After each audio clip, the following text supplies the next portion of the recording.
We begin this darkest of tales by telling you why Alice did not die.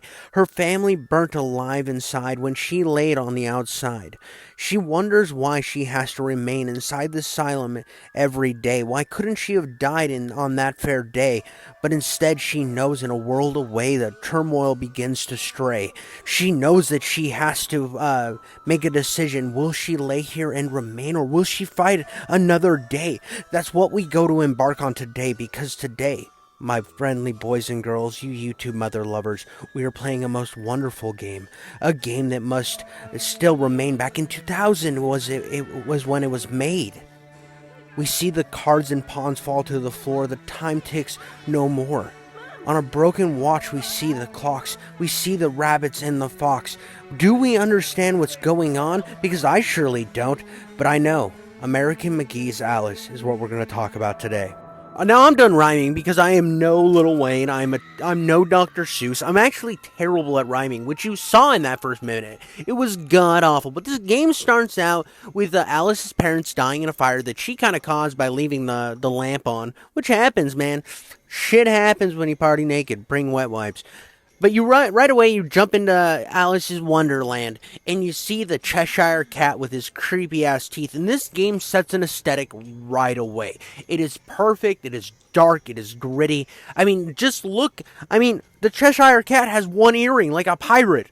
If that doesn't say enough, I don't know what does. Also, I remember when I was a kid, there was a thing, if you wore one earring on a certain side, that meant you were gay.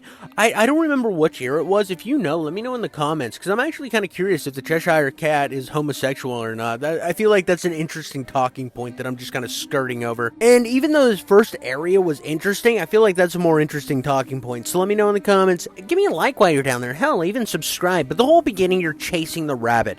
And eventually, you end up meeting with this old man who takes you on an air balloon ride because you need to figure out how to become smaller. Well, like all Alice in Wonderland stories, you start by getting smaller, then you gotta get bigger, but we're not gonna get to bigger yet because we gotta talk about smaller. Smaller is where we're going to be. And you start seeing some really messed up imagery around this time period. Like that kid you saw jumping around back there. These kids have been all experimented on, which you'll later find out by the Mad Hatter, because this whole world has gone topsy-turvy. They're as mad as Alice has been in the real world. Because I like to think of these stories, these Alice in Wonderland stories, as like a psychological deep dive. I know, how gay. I'm doing like schoolwork for video games. I'm not that serious about it, I know, but it's a metaphor for madness. That's what these are. They're a metaphor for losing your mind. Now, could you believe that Alice does go into the looking glass or into the fucking Wonderland? Yeah, sure.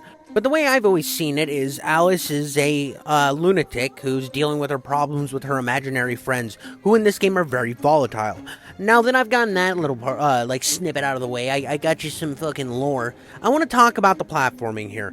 Now, a lot of times in this game, the platforming can be incredibly clunky. It holds up incredibly well for this game's age, because this game did come out in the 2000s. It's created by American Mcgee, who helped design like the Doom 2, I think, and Doom 64, and then some other Doom games. But he worked for id Software as a level designer, and eventually he left id Software or was fired, and then he went to EA, where he created this masterpiece. And this game holds up better than most games from this time period for the simple fact that this game released for the PC platform. Now, if you don't understand why that makes a big difference, while I was playing this game, I kind of jumped into between this and Jet Force Gemini until I got sick of Jet Force Gemini, and I noticed some key differences. The games that came out on the PC platform back in the 2000s and 90s seemed to hold up better because they understood the control method better than consoles did at the time. They had a set thing that PC gamers liked because they had that established 3D world building, especially when it came to Doom and Quake and all sorts of other id Tech games. I mean, even around this time you had like, Duke Nukem, Shadow Warrior. So there was an established style of gameplay. And with consoles, they really hadn't hit that stride yet. I mean, some of the Dooms and stuff were porting over, but for the most part, it was just kind of, we're going to do whatever the fuck we want, and hopefully it works type shit was going on in console. Which, to me, doesn't slap much clit. When you looked at PC, all sorts of clit was getting slapped because those games hold up really well. I mean, graphically, no. In terms of like style, yes. I mean, you can go back to the original Doom and it still stylistically holds up, as well as the level design holds up very, very well. Same with the movement. But when the only thing that doesn't hold up with the older games is graphics, which you can look at and be like, oh yeah, that makes sense considering they didn't have that much power to be able to do this. And for me to look at some of the games that Rare was coming out on the N64, as innovative as they are, I can look at this game as an example. Yeah, it might not look as pretty as the Rare games, but I think that it does enough with its style and does enough with its core gameplay that it's fantastic. Now, does that mean that everything in this game holds up fantastically? No, the climbing animation and the climbing like mechanic is garbage. It is lighting your taint on fire and then sticking it in like rubbing alcohol. Not and lighting that rubbing alcohol like, on fire again. The climbing animation sucks. It takes forever. It barely works. I don't like it. But I do like the aesthetic that this game brings. I love the storybook vibe. I love that it gives a lot of love to the old Alice stuff with making it its own dark turn. I mean, this game was being touted as Tim Burton's take on Alice in Wonderland, and he would go on to make his own take on Alice in Wonderland that, like, blew all sorts of cocks and dicks. Had complete anti-Alice riz. And I have to say that out of all the Alice in Wonderland iterations, this has to be my favorite, just for the simple fact that she's got, like, that hot emo chick vibe, right? She's got that, like, I'm 20, I'm edgy, I'm in a mental asylum, I've done some cutting, and I'm like, I should probably stay away from this chick, but I still want to slide into her DMs. I mean, not anymore because I'm married, but there's a part of me at a time period when I was like 23, totally would go after this chick and would have had amazing sex. I think she's like 20 in this game, so I'm allowed to say whatever the frick I want, baby. You eventually get your shrinking potion and you go to the world of the ants, where the game decides to really start putting your platforming skills to use. Now, I have to say that I played this game on an easier setting because of the fact of any game that's too old, I try to play on an easier setting because I just don't have the skills or the nostalgia to be able to do this. And the platforming was hit or miss. Sometimes it was fantastic, other times it was an absolute nightmare. One of the big things here where you're seeing they were just seeing right there, is you have to jump into that waterfall sometimes. Sometimes it just won't work and you'll get mashed by a giant goddamn boulder. Another thing that you're starting to see new about me is I have cards. You pick up playing cards a little earlier on. I received Alice's main weapon, because she's a cutter, is a steak knife, or a carving knife. And then her next weapon is a deck of cards, very in line with the Wonderland motif, especially when it comes to the Red Queen, all of her henchmen, and their card gimmicks. It's nice to be able to just chuck cards like I'm some Gambit from X-Men. It's kind of cool. I like it. And the secondary fire function for that is you chuck like 10 cards and it like homes in on your enemy and does a decent amount of damage. The secondary attack for the knife is you just throw the carving knife and it just sticks into something. And I know you're going to tell me it's some other type of knife. I'm not the biggest on like kitchen knives. I can tell you the difference between like ODF, straight set blades, and side flicks and all sorts of other shit, Benchmade, all sorts of shit. But when it comes to like kitchen knives, I am obtuse in knowledge. Or no, not obtuse. I'm an idiot. There we go, I'm just an idiot. But anyways, you meet that little bull guy who's like, hey, this one chick stole my shell. And I'm like, that's not cool. And he's like, yeah, she wanted to make me into bull turtle soup. And I'm like, not cool at all. So then I embark on this leaf section. Now, keep in mind, when I play these games, what you're seeing isn't always what, like my first try. This was like try 87. Because I feel like this game in a lot of areas just tries to be vicious, just tries to be a dick. And it sucks considering the level design for the most part is actually really, really brilliant. And the combat itself and the different weapons you get throughout this game are absolutely wonderful. And at this point, I was almost done with this game until I did this boss fight. And I had so much fun with the atmosphere in this boss fight, the boss fight itself. It's a very hard boss fight, very spongy boss fight, but it is super gratifying. I really enjoyed this whole section. The one disappointment I started to notice with the combat, the one crack, is you see the blue bar on the left side of the fucking screen right there? That shit is all of your ammo. Every weapon you pick up, all of it is that power, which slowly becomes like a bearing of AIDS down your fucking nostrils. It's like you get into like the 80s and you go to like Eazy-E's locker room and put his jockstrap up to your nose and take a big whiff. That's how annoying it gets, because most of the boss fights end up in the same same pattern. You run around the room, gain enough energy by picking up those energy drops, and then you're able to attack. And I feel like it really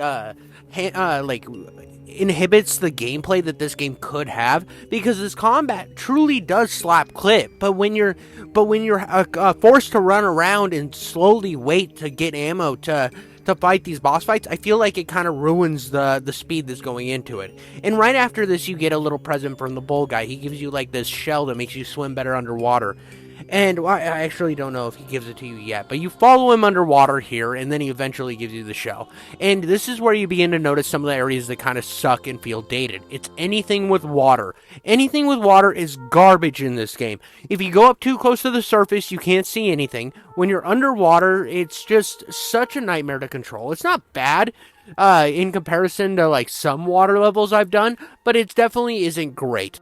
I mean, take Conker's Live and Reloaded, for example. That game came out, I know, 5 years later, but it's based on a game that came out around this time. And I felt like that game had much better water mechanics than this game does. I just felt like every time it forced me to be in the water, I just wanted to be done with this game. Well, you eventually catch up to the rabbit, who tells you all sorts of bullshit is going down in this area. And he doesn't live very long. He dies pretty early in the story. Spoilers. If you're watching my videos, you know I'm gonna spoil shit. But he dies pretty early on, gets all mashed up and fucking killed.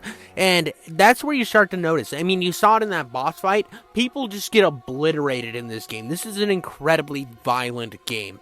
And when you start to do this little last area of the shrink land shit, because you're trying to find like the staff that has like that can hold the Jabberwocky's eye, so that you can eventually kill the Red Queen and save Wonderland. And I just look at how they mashed him up, dude. Look at what they did to my boy. Blue, you're my boy. Just brutal. This game is brutal at times, and that's what kept me engaged throughout this story. And that in the combat was very, very fluid. The platforming, I can take it or leave it. It is very dated for the time, but it's also not dated. So there was times where I was loving it and times where I hated it. But when it came to the actual combat, this shit was fun. I mean, did you see me fighting that flower? Insanely cool. In the enemy design in this game, awesome, just fantastic. It feels like so much variety in enemy like design and level design that I was constantly excited to go to the new area. And that's important for a platformer, because if you get sick of an area, you don't want to go back. And the same thing goes for combat. When you fight the same enemy throughout the entirety of a third-person shooter, after you're done with the game, you're just already sick of seeing that same enemy so much that you don't want to play the game again. So I think this game had a really good variety when it came to that level design in different biomes, and when it came to different types of enemies. I really liked what they did here. I mean, the fact that there's whole sections where you think that you're in the grass, in the dirt, dealing with ants, and then all of a sudden you're in an ice world and you have an ice wand and you're running away from boulders. This part I thought was insane. And you eventually get down to the end of this little area, and it's like you run back. You meet up with the fucking smoky bug guy. I can't remember his name, but he's always the caterpillar. He's always a douchebag, blowing smoke in your face. And I'm like, bro, come on, have some respect. I was at a concert one time, and I was just sitting there enjoying my show, and this dude just kept blowing his weed smoke on the back of my neck. Eventually, I turned around and asked him nicely. I was like, dude, I know that you're all blitzed up right now, and you would probably you're gonna find a bathroom later to have sex with something that you don't even know what it is. Probably the urinal hole in the bathroom. You're gonna put your dick in that, but I need you to stop blowing it down my neck because it feels creepy. And he did. He was very polite about it, which was nice. He was so blazed though. But the douchebag caterpillar tells you, hey, you need to get bigger. You need to face your problems. You need to stop being a little bitch, Alice. You're not a kid anymore. You're an adult. Be a goddamn adult and face your issues. Get big. And I'm like, wow, dude, this game's hitting some fucking notes here. I think some of these Zoomers need to play this game and stop trying to quote-unquote prank people by, like, breaking their shit or getting the cops called on them every 2 seconds. And you end up getting to the main antagonist of this area, which is a giant centipede. And this dude looked monstrosity. Like, you just saw him a second there. They're supposed to, like, escort you there, and before you get escorted, you just fight, like, a ton of ants, and they bring you in, led, like you're getting led to your death, which I thought was awesome, very cinematic, and it wasn't cinematic without taking too much of the control out of your hand. I mean, it was a very quick cutscene, but it set the tone of this boss fight very, very well. but I'm not gonna lie, this was one of my least favorite boss fights in the game. Now, there's some ones later where it just kind of turns into me running around the arena, shooting the boss over and over again, and I'm like, okay, I just need a little more attacks.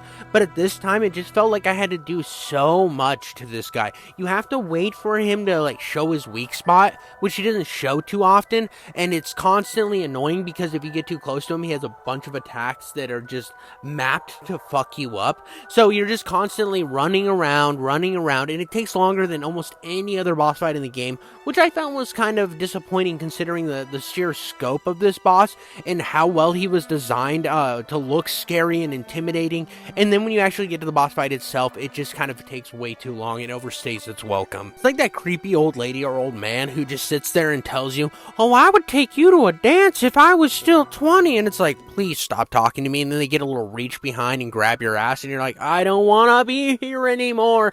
Get your grubby old Alzheimer's hands off of my ass, please. That's kind of how that boss fight ended up feeling. But after this, you go to like the Caterpillar's Plot, which is a wonderful location. It's got lava everywhere, which you'd think I'd find annoying because it can kill you really easy, and the platforming can kind of be a nightmare at some times in this game. But I have to say the Caterpillar's Plot was one of my favorite sections in the game. Both times you embark on this area, because later in the game, you will come back to the Caterpillar's Plot, which I have a little bit of some guides on how to get some cool stuff in this video, so if you hang on till the end, I will show you how to do some cool stuff. But yeah, no, the enemy design ramps up like fucking up to 11 in this section. I mean, it goes from Lizzo to goddamn Jessica Alba in enemy design. I mean, it goes fat and gross to sexy and Hispanic. Like, I mean, just look at this vampire bat thing I'm fighting with an ice wand. Super cool. By the way, I haven't really talked about the ice wand. It functions a lot like a flamethrower. And what I kind of noticed throughout this game is a lot of times when you get a new weapon, it makes the older weapons semi-obsolete, except for your kitchen knife. For some reason, throwing that bitch is always useful. Not really using it to stab things, that kind of sucks, but throwing it is incredibly useful.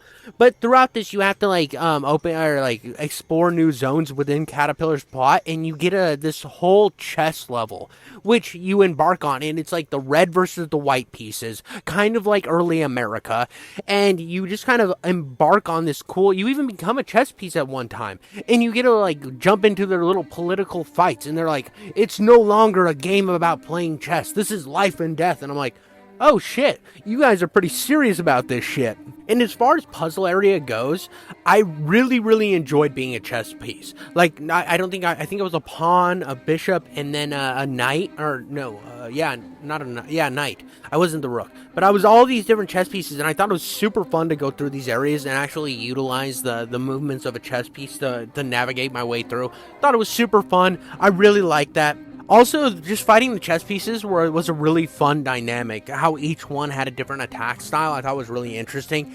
Not to mention, like, this whole thing is you're trying to get to the queen of the white pieces because they kidnapped her, which I thought was insane. And you end up finding her, bro, and they straight up use a guillotine on her ass.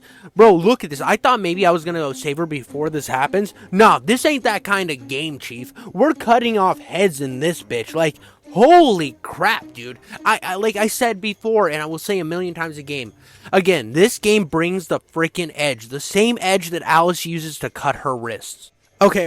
I felt a little bit bad about that joke I just made, but I'm not going to cut it out of the video because I want to highlight something important.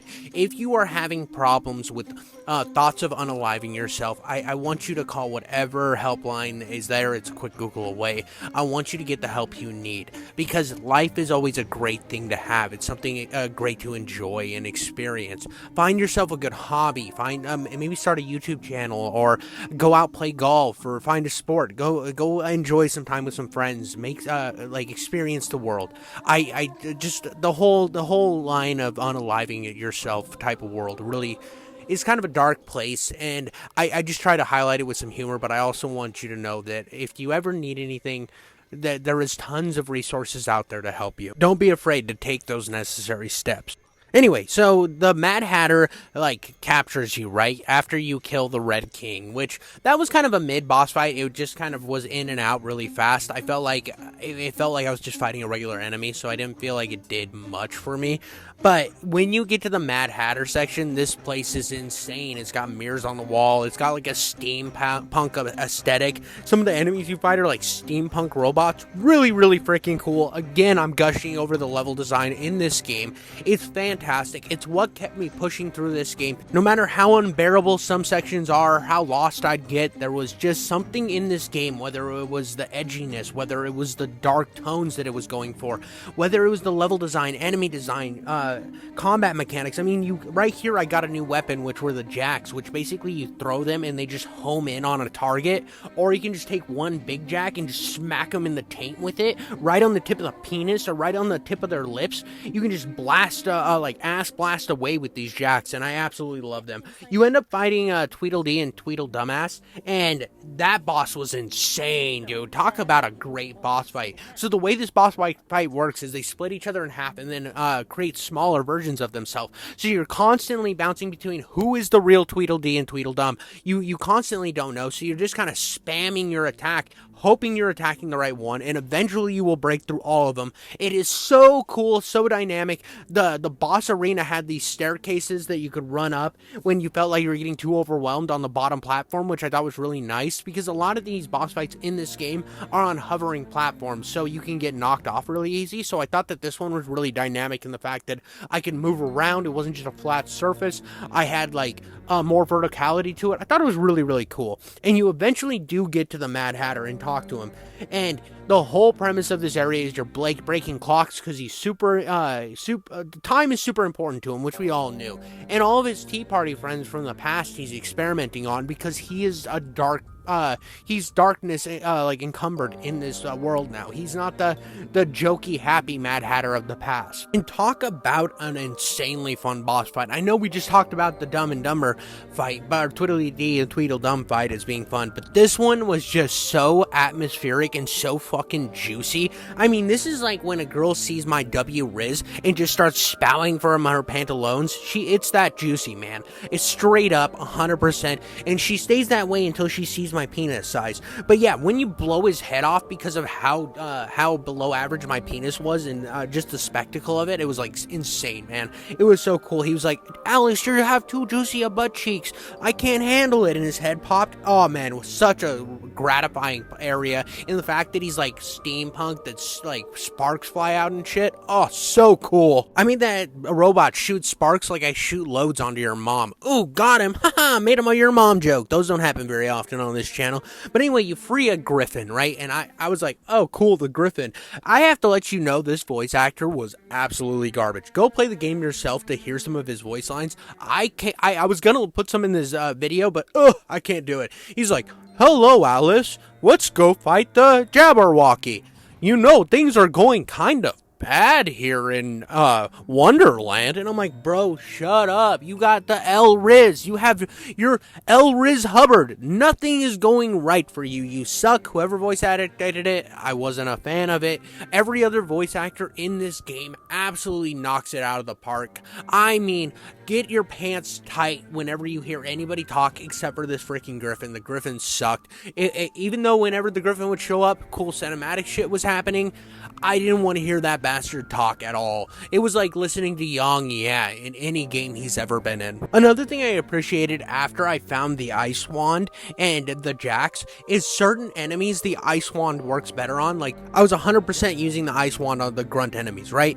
I was 100% what I was going to do. As for the other enemies, I'm using the Jacks, anything bigger, because the little enemies kind of charge you a bit faster, and the Jacks take so long to load up that you can see right here I'm having trouble, even though the Jacks do more damage. But on the bigger enemies, you don't want to be constantly running around them, wasting your essence or your power meter on crappy little like flamethrower ice powers. You want to be in there and out quick, because these guys do a lot more damage, and the Jacks will take care of them at a much quicker rate, and you can keep your distance. I like the way this level design and the combat design really facilitate this in the later game. I really appreciated that. What I didn't appreciate was lava everywhere.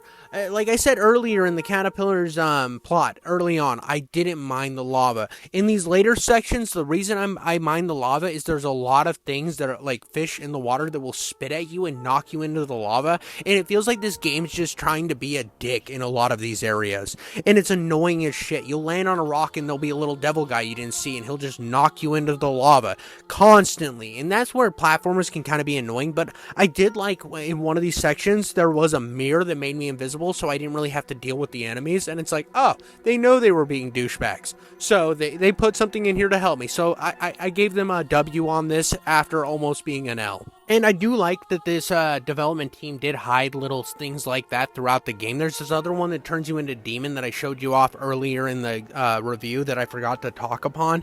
But I felt like every time I got the demon one, I was never near anything to use it on. But every time I got the invisibility one, there was a bunch of enemies around the corner that can knock me into sudden death. So I appreciated that this one became really useful, even though the other one I felt like was kind of misused. But eventually you do get back to the caterpillar, and he's like, why are you doing all this side bullshit? And it's like, well, I gotta get the staff for the Jabberwocky's eye so that I can open the door and fight the Red Queen. And he's like, well, you're taking too long, you stupid bitch.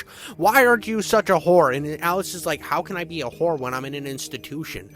I mean, I don't know what their rules are on sex in institutions, but I have a feeling it's not like encouraged by any means. I feel like that gets into a really sketchy territory. But you eventually do meet the Jabberwocky, which kind of takes a lot of the design aspects from the Mad Hatter, which I love, but also has its own thing going on. You can see the steampunk aesthetic, but it also has like this grimy, like grindhouse vibe to it. I left this whole intro cutscene in just to really show you the detail that they put into his wings, into the steam coming out of his back. But it also feels like he's like that. What were those movies? Jeepers Creepers. That's it. Like the one where I think the monster like fucks the dude from Accepted's eyeball holes open. He's just like, give me your eyes, and like pulling his head down to his crotch or something. I don't know. I haven't seen the movie in a long time. But yeah, no, this boss fight was insane, dude. These boss fights were really cool. I mean, he has these kind of choreographed, mapped moves that I was constantly avoiding. I was on a levitated platform, so I had to really, really be on my toes to make sure that these other enemies that were popping in were knocking me off. I had to stay really mobile. It kept me on my toes. When you get lit on fire as Alice, it's an absolute nightmare. So you try to avoid the fire as much as possible because you run around like a chicken with its head cut off, or a white lady looking for the manager. But at this point in time, I started to notice that my normal attacks that I had been getting were kind of not doing the job they should anymore. It took a while to fight this boss fight, and it didn't outstay its welcome like the one earlier in the game, but I had hit a point with this one where I was like, okay, I'm a little annoyed because I got knocked off the platform twice. I'm like, yeah, and it wasn't even the Jabberwocky that was doing it. It was this stupid little green guy that was doing it to me. It was constantly getting annoying, and I was like, okay, I hope that I get something more powerful. I hope this Jabberwocky staff is all it's hyped up to be when I get through this one. And when he started doing the laser thing, I'm like, okay, when I get to use that, bro, I'm gonna be slapping clit hard. Alice is just gonna stop, be like, can I take a bathroom break? Then slap some exposed clit, you know what I mean? But sadly, I wasn't the biggest fan of the Jabberwocky staff. Is it good? Yes, but it takes a long time to charge up that beam, and you can get killed using it. I'm just kind of getting this out in the forefront right away during this fight because I thought it was kind of a fun fight to watch to begin with, so I figured I'd give you a little bit of juicy tidbits. But yeah, it wasn't the greatest weapon in the game. I'm going to give you a little tutorial on how to get the best weapon in the game after this fight. But like, look at the sheer like design here. And then when you do like whoop up on the Jabberwocky, the Griffin comes in again, coming in with that L or the W Griffin attacks and like W animations. But then he starts talking again. And I'm like, oh, you're a dweeb. That's right. You're the type of guy that we made fun of in high school, which was me. I was made fun of. But here we go. Here is a tutorial, and you saw me just fire off the blunderbuss. This is the best gun in the game. It's the only gun in the game. And how you get it is you'll see Humpty Dumpty in the caterpillar's plot. You'll go up and jump up next to him on the right there. There's going to be a little brick that goes in. Wait, I think I'm going back to do it. I messed up and didn't show you the brick. Hold on, let me go back. That brick hole right there, it's going to be jutting out of the wall. You go in there, he's chilling there. He looks super cool. He doesn't talk much. He just sits there and looks cool. You run down this little stairway. You go to the left. There will be a door. The gun will be sitting right there, and the Cheshire cat will tell you, oh, a girl with a gun. That doesn't sound safe for anyone, or something like that. I don't know, it rhymed. But make sure to do yourself a favor and get that weapon. It is absolutely OP. It does drain all of your life, but look how many enemies I can clear with one shot.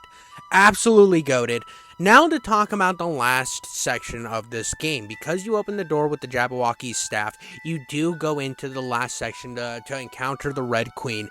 This area sucks. It's so bad, which is so disappointing for me because I was really vibing with almost every single level design. You've heard me gush on it. You've heard me deep throat everything that American Mcgee has done here when it came to level design until this last level. Now it does say it's a maze, but the problem is in this time period, a maze is a nightmare because everything looks so similar because they did not have the capabilities to differentiate itself enough.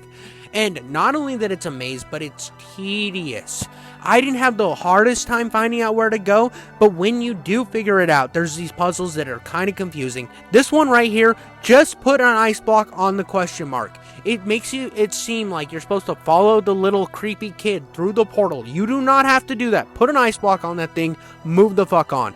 Then half of this, or a third, a good section of this last area is a swimming section. Because if you didn't have to swim enough early on and find it annoying, they want you to do it now more. But there's more enemies in the water, and when you're in the water, I did not mention this earlier, you cannot use any of your weapons other than the knife. Which, the knife has a very long cooldown when you throw it, so basically you have to wait until these fish come up to attack you to slice them, and it is tedious, it's annoying, you barely can see what's going on. You die constantly underwater, which I thought when I first jumped into the water, I'm like, I have a shell now that helps me swim and stuff. I can breathe underwater way longer now. It doesn't work that great. Use as many bubble areas as you possibly can. Suck those things down like I know you did with Belle Delphine's bathwater, hoping that you'd catch like one nasty little fart bubble in there. And yeah, this whole section sucked. It was terrible. I did not like it. Another thing to keep in mind, this game has terrible autosaves. You need to constantly save scum your way through this game. Otherwise, you will forget and you will go like 80 years back. It is a constant nightmare when it comes to this game. You will learn to save this game as much as you save Skyrim. It is an absolute nightmare when it comes to that. I'm talking about some bad things here. Those are two very glaring issues with this game because of its age, is the water mechanics and the save mechanics fucking suck all sorts of chodes down its deep throat. It wants whatever Alaskan pancake is, or what is it, a blue waffle. This game wants blue waffles down its throat when it comes to its save mechanics. It really annoyed me. But I do have to say the fact that you can save at any time is super beneficial, especially when you do areas like this gear right here.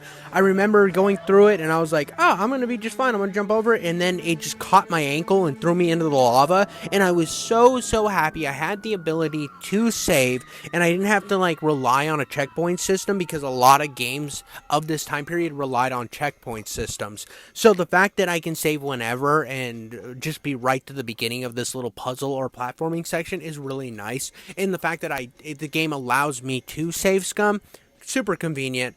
As much as it's a double-edged sword, it also is a plus at the same time, so maybe no blue waffle down your throat. After some really annoying mazes and water sections and some kind of irritating platforming, you then fight the Jabberwocky again, because the Griffin kind of fought it off into the space after you ripped its eye out, and now it like completely dominated the Griffin. The Griffin got all sorts of messed up, and you get to fight it again. This time the Jabberwocky's a lot more aggressive. It doesn't summon in other enemies. You fight it sometimes in the air, and then it fight it on the ground.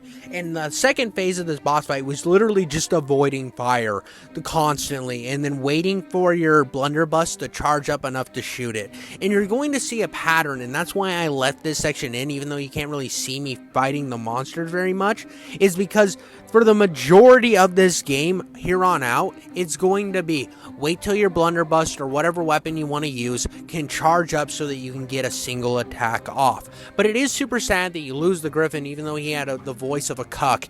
It was like, oh no, Alice lost another friend. This game has constantly been just her losing her friends, just like she lost her parents, because you see, it's a fucking metaphor. Read a book, you losers. But after the most infuriating section of the game, you do get into this very inside the more castle walls area, which is like death and volcanoes and gears and great platforming. At the end of the day, this was some of the most fun platforming I had had. I started to find my love for the Jabberwocky staff in this section because it has a pretty decent range and does enough damage that you can kind of focus it up and blast people, and they throw a lot more enemies at you in this section, so it feels like you're pushing through enemies a lot quicker, and this game does not slow down like the previous section did. When you're in the water, when you're in the maze, the game slows down to a crawl and gets kind of annoying. This part ramps it back up because it's like that. It's like the crescendo in a music, right? It's building up for the last spectacle of the game. And I'm not gonna lie, when I open doors and could just blast everybody open, and I'm walking along the rib cage of what seems like a giant monster, I'm sold, dude. And at the end of this, you're hearing the Cheshire Cat give you a monologue that this is it. This is where it all comes to terms. And he's like deeply hitting you in your soul bones, right? Giving you a soul boner. And then this shit happens. It takes his fucking head, dude. So much head that it exploded. I mean, look at that. Riley Reid took more head than this, and her head didn't explode. What's going on here? But alas, another friend of Alice is dead. And it just shows that this is the moment that everything needs to change. She needs to do this for Wonderland, to bring all of her friends back, to really make a difference in not only her life, but in the lives of everyone in this little realm. And talk about W-ass fucking Red Queen vibes, bro. Like, look at, she's on a tentacle. This is so insane. And not to mention that her attacks do lots of damage, but there's like posts in the arena that you can hide behind. But when you're jumping to get more charge ups to attack her, she'll sometimes grab you midair and then chuck you across from side to side. And luckily you're not on like a levitated platform or anything like some of the boss fights where that's an instant death. I think that's why they did the walls, so they could really do this type of shit. But once you defeat her, she's not dead. This tentacle flings around and it's like super grotesque and ugly, and you find out that this is just like a tentacle or a genital of this actual monster that is the Red Queen, the monstrosity that she is. Because like right here has one of the most insane twisted imagery in the game. Right here I was like, oh, it's giving me a little shield, look at that, I defeated the thing, and but at the same time in the back of my head it was chirping, that can't be the end, it's on a tentacle, there has to be a bigger, grander monster. And then this crap happens. I mean, holy crap, look at this thing. It looks like Spawn's face underneath the mask. And then it opens its mouth to show you the Mad Hatter, to then show you that behind all of this, your darkness is feeding this world. How deep a shit is that? That cuts so deep, man. That hit me. I was like, you know, I knew that was the theme of the game, but for it to be reinforced in this last act after the first phase of the last boss fight was so cool. Now, the last boss fight itself was a hell of a spectacle and a lot of great platforming in this boss fight, but it came down to me just running around and shooting it a bunch of times. But eventually you do defeat it, and Wonderland goes back to its wonderful roots and bright colors, and the Griffin's back alive with his douchebaggy voice. And the chess area goes back to a wonderful land where racism's dead. And then you look at like your crying statue that you passed earlier in the game. You're no longer sad. You've moved on from your horrific past. And the rabbit's sitting there telling you that you're still late like a stupid little bitch. The poison is removed from this town of Smurfs, and you're happy that they can be chill again. And all of your friends with the Mad Hatter are all happy again. And as this game fades off into piss-stained yellow on an old book, and you see that this was all part of the narrative going all along, and Alice leaves the mental asylum with a brighter look on the world, you realize that this game was phenomenal, that this was an experience that needed to be experienced. I had a fun time doing it, and I hope you've enjoyed your time with this video as well. Until next time, guys, I love you all, and stay classy. Catch you later.